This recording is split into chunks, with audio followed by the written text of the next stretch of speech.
going to focus on Everton. Is Sean Dyche the right man to turn things around? 03717 2233 Suki is an Everton fan. Good morning, Suki. How are you this morning? Good morning, guys. Very well, thank you. How are you?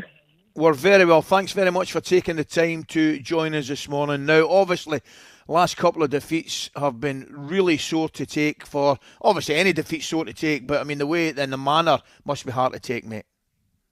I think, I called in after the Brighton game, and I've said it then. We just play so deep.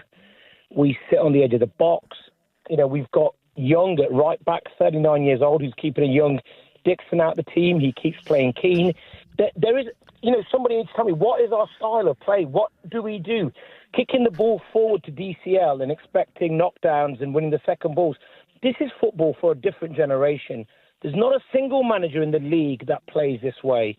And I said it before, Moshiri needs to get David Moyes in, who is a better manager than Sean Dyche, and he'll save the season. Otherwise, we're opening up next season in that new stadium in the Championship.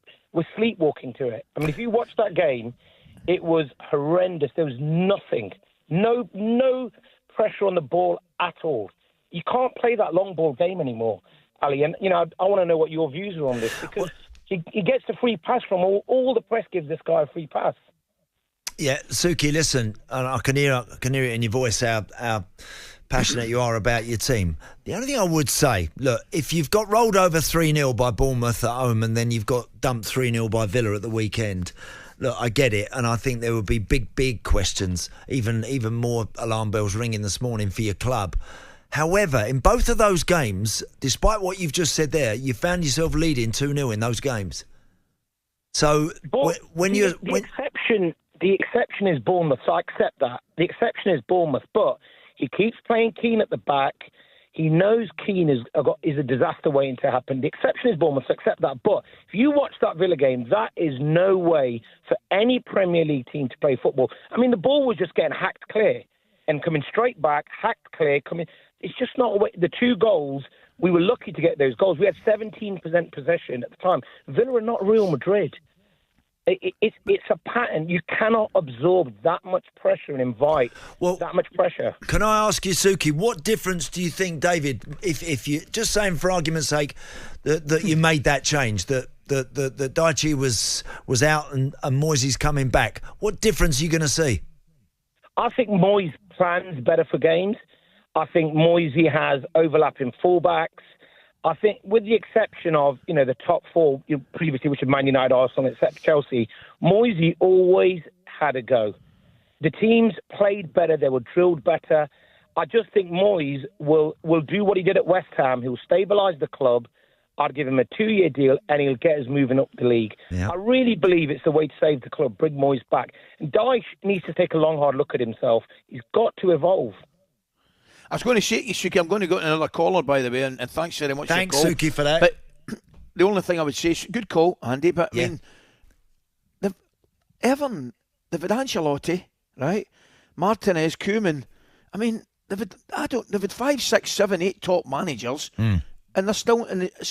It's more than that. There's something more to it than that, well, I think. And look, with the greatest of respects, they're never buying off the top shelf, are they, Everton? They're no, not. They're not buying. They're not buying the Category A players. They're just not. They're having to make calculated guesses from the next couple of shelves down, and not enough. Particularly in the early Moshiri days, I don't think the money that they spent, Ali, on some of those boys was fortunes crazy. Going out it was the door, absolutely wasn't it? Crazy, mate. Listen, we've got another call and I want to take it. We've got a little bit of time, Andy. Graham, the Everton fan. Good morning, Graham. Thanks for calling us. What have you got to say, mate?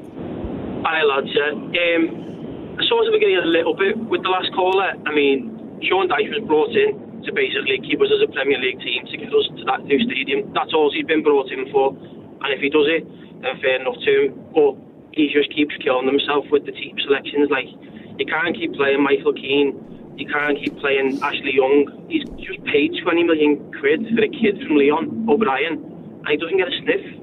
And if you look at that Villa goal, the first goal, Ollie Watkins out-jumps Michael Keane for the first goal. Michael Keane's got about 4 inches on Ollie Watkins. That's not good enough. And you go in at half-time, 2-0 up. It's a completely different game. It's the same as Bournemouth.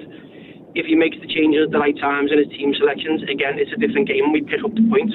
But it's just so frustrating. I've never seen a team get punished as much as we do for mistakes and missed chances. Yeah, there's a nervousness, you're right. There's a nervousness about the way the team defend, Ali. Michael Keane, I'll be honest, whenever I've seen him playing in an Everton shirt, I don't think he's really had a spell there where he's really looked on top of his game, confident and comfortable at the heart of that defence. He's often looked like a bit of a nervous wreck to me.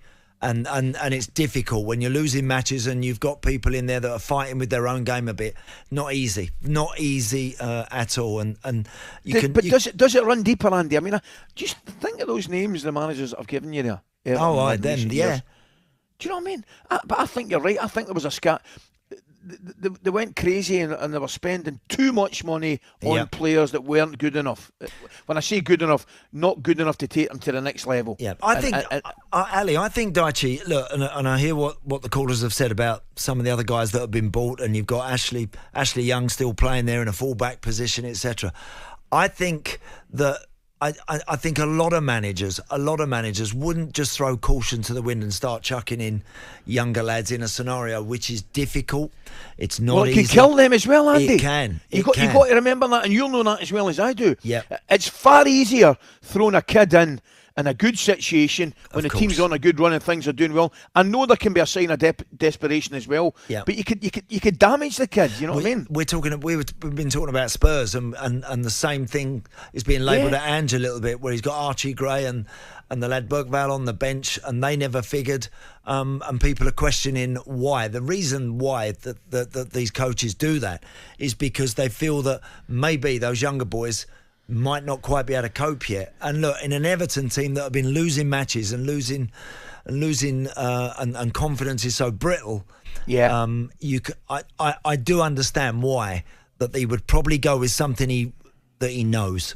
And it might not be the most exciting, it might not be the best, but he's going with something he knows. talkSPORT Breakfast, waking you up Monday to Friday morning from 6 a.m. on AM, on DAB, via the talkSPORT app and on your smart speaker. talkSPORT.